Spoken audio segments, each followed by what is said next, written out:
Car accident వల్ల ఆదిత్య ఎప్పటికీ తండ్రి కాలేడు అని డాక్టర్తో చెప్పించిన జీవన చెంప పగలగొట్టిన జ్యోతి. ఇంతకు ఏం జరిగింది? జీవన ఇలాంటి ప్లాన్ ఎందుకు చేసింది? అసలు యాక్సిడెంట్ జరగడానికి కారణం ఎవరు? మరి జ్యోతి ఎందుకు జీవనని చెంప పగలగొట్టింది? ఇదంతా కూడా వీడియోలో చూసి తెలుసుకునేద్దాం. పాపే మా జీవన జ్యోతి రాబోయే ఎపిసోడ్స్ లో జరగబోయే కథను ముందుగా తెలుసుకోవడానికి వీడియోని లైక్ చేసి ఛానల్ ను సబ్స్క్రైబ్ చేసి పక్కనే ఉన్న బెల్ ఐకాన్ లో ఆల్ ట్యాప్ చేయడం మర్చిపోకండి. మొత్తం మీదిక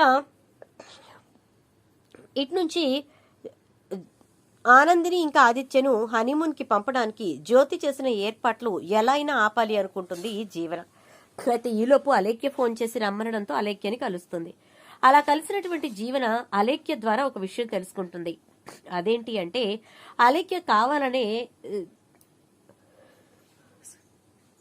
సీనుతోటి భార్యగా ఒప్పుకుంటూ వెళ్ళిందని, కేవలం ఆదిత్యకు దగ్గరగా ఉండడానికే ఇదంతా చేస్తుందని తెలుసుకోవడంతో పాటు అలేఖ్యకు సీనుకి మొదటి రాత్రి ఏర్పాట్లు జరుగుతున్నాయని తెలుసుకుంటుంది. ఇక అది అడ్డం పెట్టుకుని అలేఖ్యతోటే ఎలా అయినా ఆదిత్య ఆనందీల శోభనాన్ని ఆపమని, అంతేకాకుండా వాళ్ళు హనీమూన్ కి వెళ్లకుండా ఆపమని చెప్పి అడిగేలా చేసుకుంటుంది జీవన.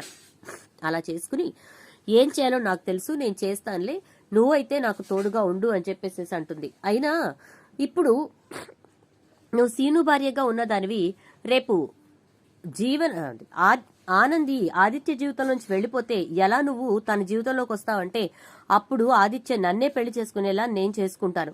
అప్పుడు నీకు నేను తోడికోడలుగా వస్తాను కాబట్టి నీ మాట నేను వింటాను, లేకపోతే నువ్వే ఆనంది మాట వింటూ కూర్చోవాలి అని చెప్పి అలేఖ్య ఒక లాజిక్ చెప్తుంది.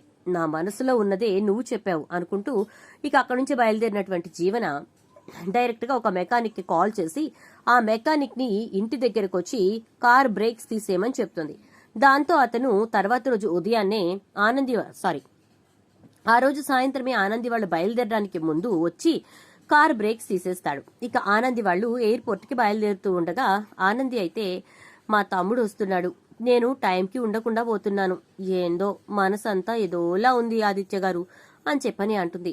సరే ఎయిర్పోర్ట్ లో కలుద్దాం పోని, తన ఫ్లైట్ ఎన్ని గంటలకో కనుక్కో అని చెప్పని అనేసరికి ఇక తన తమ్ముడికి ఫోన్ చేసి ఫ్లైట్ ఎన్ని గంటలకో అడిగేసరికి మీరు మీ ఫ్లైట్ టేక్ ఆఫ్ అయ్యే గంట ముందే నా ఫ్లైట్ వచ్చేస్తుందక్క, సో మనం ఎయిర్పోర్ట్ లో కలవచ్చు అని చెప్తాడు. అయితే సరే గిట్లయితే నాకు హ్యాపీగా ఉంటది, లేకుంటే నిన్ను చూడకుండా పోయానే అని నా మనసంతా బీకుతా ఉంటది అని చెప్పని అంటుంది. ఇంకేంటి ప్రాబ్లం సాల్వ్డ్ కదా, మీ తమ్ముడినైతే చూస్తావుగా అంటాడు ఆదిత్య.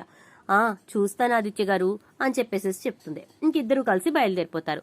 ఇక అలా వెళ్ళిపోయిన తర్వాత ఇద్దరు కలిసి ఎయిర్పోర్ట్ కి వెళ్లబోతూ ఉండగానే బ్రేక్స్ ఫెయిల్ అయిన విషయం ఆదిత్య తెలుసుకుని కార్ ని కంట్రోల్ చేసే క్రమంలో కారు చెట్టుకి ఢీకొనడం జరుగుతుంది. దాంతో ఆదిత్య ఆనంది ఇద్దరు కూడా స్పృహ కోల్పోతారు. నెమ్మదిగా స్పృహలోకి వచ్చిన ఆదిత్య అయితే అంబులెన్స్ కి కాల్ చేసి హాస్పిటల్లో జాయిన్ అవుతారు. ఈలోపు జీవనకు విషయం చెప్తాడు. ఆ చుట్టుపక్కల ఉన్న వాళ్ళు వాళ్ళ యాక్సిడెంట్ గురించి, హాస్పిటల్లో ఉన్న వాళ్ళు వాళ్ళ యాక్సిడెంట్ గురించి ఇక జీవన వాళ్ళకి ఫోన్ చేసి చెప్పేసరికి ఇక జీవన చాలా హ్యాపీగా ఫీల్ అవుతుంది. ఇప్పుడు నా అసలు కథ మొదలు పెట్టాలి అని చెప్పని అనుకుంటుంది. ఈలోపే అక్కడికి సూర్య, జ్యోతి, ఇటు నుంచి సునంద, శ్రీకర్ ఇంకా చైతన్య అందరూ కూడా హాస్పిటల్ దగ్గరికి వచ్చేస్తారు. అలా వచ్చేసిన తర్వాత ఇక జీవన హాస్పిటల్లో మెకానిక్ తో మాట్లాడుతుంది. సూపర్, చాలా బాగా చేసావు, నీ డబ్బు నీకు అకౌంట్ కి కొట్టేశాను చూడు అని అంటే, అలాగే మేడం, మీరు పని జరిగిన తర్వాత ఇస్తానన్నా కూడా నేను సరే అనడానికి కారణం ఏంటంటే కన్ఫర్మ్ గా నేను చేయగలను అని నాకు నమ్మకం ఉంది కాబట్టి, నేను చేసిన వర్క్ పర్ఫెక్ట్ గా జరిగిందని నాకు నమ్మకం ఉంది కాబట్టి అంటాడు. సరే సరే, నువ్వు మళ్ళీ నాకు కాల్ చేయకు, ఉంటా అని చెప్పి పెట్టేస్తుంది. జ్యోతి ఇదంతా వింటుంది. ఎవరితో మాట్లాడింది, ఏం మాట్లాడింది అర్థం కాక ఆలోచనలో పడుతుంది.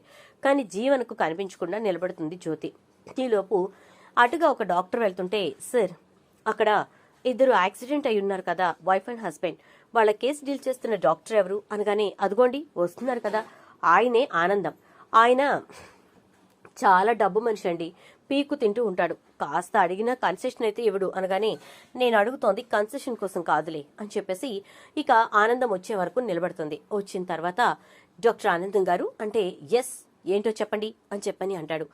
అక్కడ మా బావగారు ఇంకా మా తోటికోడలు ఇద్దరు కూడా యాక్సిడెంట్ అయి పడున్నారు, వాళ్ళకి కాస్త బాగా ట్రీట్మెంట్ చేయండి అని అడుగుతుంది. జ్యోతి అది విని జీవనకు ఎప్పుడు ఆనంద్ మీద ఇంత ప్రేమ పుట్టింది అనుకుంటూ ఉంటుంది. బాగా అంటే నువ్వు చెప్తేనే నేను చేస్తానా లేకపోతే చేయనా అనగానే, అంటే నేనేం చెప్పినా చేస్తారా అని అంటుంది. అంటే అని అంటాడు ఆనందం. నేను ఏం చెప్పినా చేస్తే మీకెంత కావాలో అంత మీ అకౌంట్లో పడుతుంది అంటుంది. ఓ అదా సంగతి, ఏం చేయాలి, ప్రాణం తీసేయాలా ఏంటి? అలాంటి పనులు ఆ రిస్కులు మాత్రం నేను చేయను, ఎందుకంటే ఈ డాక్టర్ వృత్తిని నమ్ముకుని బోల్డ్ సంపాదించుకుంటున్నాను. ఇప్పుడు అలాంటివి చేశాననుకో నా పనే నేను చేయటం మానేయాల్సి ఉంటుంది. అంటే చచ్చ అలాంటిదేం అవసరం లేదు, అసలు మీరేమీ చెయ్యక్కర్లా, జస్ట్ ఒక మాట చెప్తే చాలు అంటుంది. ఏంటా మాట, ఏం చెప్పాలి అనగానే, ఈ యాక్సిడెంట్ వల్ల అక్కడున్న మా బావగారికి ఇక ఎప్పటికీ పిల్లలు పుట్టరు అని చెప్తే చాలు అంటుంది. ఒక్కసారిగా షాక్ అయిపోతాడు డాక్టర్. అయితే ఏం చెప్తున్నారు మీరు అని అంటే, ఇలా చెప్పటమే కదా, ఆయనకైతే పిల్లలు పుట్టే అవకాశం ఉంది, కానీ ఎప్పటికీ పిల్లలు పుట్టరు అనే భ్రమలోనే ఉండిపోతాడు. దాంతోపాటు మా తోటి కూడలు కూడా సెంటిమెంటల్ ఫూల్ కాబట్టి తన్ని నేను ఎలా మేనేజ్ చేయాలో అలా మేనేజ్ చేస్తాను. ఇది కొంతకాలం వరకే, మాకు ఒక పాపో బాబో పుట్టే వరకు. పుట్టిన తర్వాత ఆటోమేటిక్గా నేను వాళ్ళని మౌల్డ్ చేసి తీసుకెళ్లి హాస్పిటల్లో చెకప్స్ అని అదని ఇదని మళ్ళీ నార్మల్ చేసేస్తాను అని అంటుంది. ఇలా అయితే పర్లేదు, మళ్ళీ వాళ్ళ జీవితం నాశనం అవుతుంది కదా. సరే అయితే అంటాడు. ఎంత కావాలి అంటుంది. ఎంత, ఒక 20 లక్షలు అకౌంట్కి ట్రాన్స్ఫర్ చేయండి. ఎంత లేదన్నా మీరు మీ బిడ్డ పెద్దవాడు అవ్వాలి అంటే ముందు పుట్టాలి అనే ఆలోచన కదా, సో దాన్ని బట్టి ఎన్ని లాభాలు వస్తాయో నాకు తెలుసు అంటాడు. సరే ఒక 15 పంపిస్తాను అంటుంది. బేరాలాడుతున్నారేంటి అనగానే, 10 పంపిస్తాను అంటుంది. ఓ ఇంకా ఇంకా తగ్గించేస్తున్నారా, సరే వద్దులే 15 ఖాయం చేసుకుని పంపించేయండి అంటాడు. ఇక జీవన వెంటనే 15 లక్షలు ఆ డాక్టర్ అకౌంట్కి ట్రాన్స్ఫర్ చేస్తుంది. దాంతో డాక్టర్ ఇక లోపలికి వచ్చి వాళ్ళ పేరెంట్స్తో అందరితో మాట్లాడిన తర్వాత, ఇతనికి ఈ యాక్సిడెంట్ వల్ల ఎలాంటి ఇబ్బంది కలగలేదు, కానీ పిల్లలు పుట్టడమే కొంచెం ఆలస్యం అవుతుంది. ఇప్పట్లో అయితే చాలా కష్టం, అది కూడా కొన్ని మందులు వాడిన తర్వాత కానీ చెప్పలేం అంటాడు. ఒక్కసారిగా అందరూ షాక్ అయిపోతారు. అలా డాక్టర్ చెప్పకుండా ఆపడానికి జ్యోతి చాలా ప్రయత్నిస్తుంది, కానీ ఈలోపే డాక్టర్ లోపలికి వచ్చి విషయం చెప్పేస్తాడు. ఇక జీవన దగ్గరికి వస్తుంది జ్యోతి. ఏం చేసావు జీవన, ఏంటి నువ్వు చేసిన పని అంటుంది. ఏంటమ్మా నేనేం చేశాను, నన్నెందుకు నిలదీస్తున్నావు అని అనగానే, ఎందుకా నువ్వు చేసిన పనికే పాపిష్టిదానా అంటుంది. నేనేం చేశానమ్మా అని అనగానే, నీకెంత ధైర్యం ఉంటే అలాంటి మాట నువ్వు చెప్పిస్తావు అని తిడుతుంది. ఏం చెప్పించానమ్మా, నేనేం చేశాను, మధ్యలో నన్ను తిడుతున్నావు దేనికి అని అనగానే, దేనికి తిడుతున్నానో అంటూ జ్యోతి జీవన చెంప చెళ్ళు అనిపించి, ఆదిత్యకు పిల్లలు పుట్టారని డాక్టర్తో ఎందుకు చెప్పించావు అని అనగానే షాక్ అయిపోతుంది. నేను చెప్పించడమేంటి, డాక్టరే చెప్పారు అనగానే, నీ ఫోన్ ఇటీ అని చెప్పి, ఈ ట్రాన్సాక్షన్ ఏంటి, 15 లక్షలు ఎవరికి పంపించావు నువ్వు అనగానే షాక్ అయిపోతుంది. మొత్తం అంతా వినేసిందా ఏంటి అని. నేను వెళ్ళి వాళ్ళకి నిజం చెప్తాను, కానీ ఇప్పుడు కాదు, టైం వచ్చినప్పుడు చెప్తాను, అప్పుడు నీకుంటుంది అని చెప్పేసి ఇక జ్యోతి అక్కడి నుంచి వెళ్ళిపోతూ ఆనంద్ దగ్గరికి వెళ్ళి, ధైర్యంగా ఉండు, అంతా మంచి జరుగుతుంది సరేనా అని చెప్తుంది. జీవనను బయటేసుకోనూ లేదు, జ్యోతి విషయంలో జరుగుతున్న అన్యాయాన్ని ఆనంద్ విషయంలో జరుగుతున్న అన్యాయాన్ని ఆపను లేక జ్యోతి చాలా మదన పడుతుంది. చూద్దాం మరి రాబోయే ఎపిసోడ్స్ ఏం జరగబోతుందో. వీడియో నచ్చితే లైక్ అయితే చేసి వీడియోని షేర్ చేసేయండి. అలాగే ఛానల్ సబ్స్క్రైబ్ చేసుకుని పక్కనే బెల్ ఐకాన్లో ఆల్ ట్యాప్ చేసేయండి.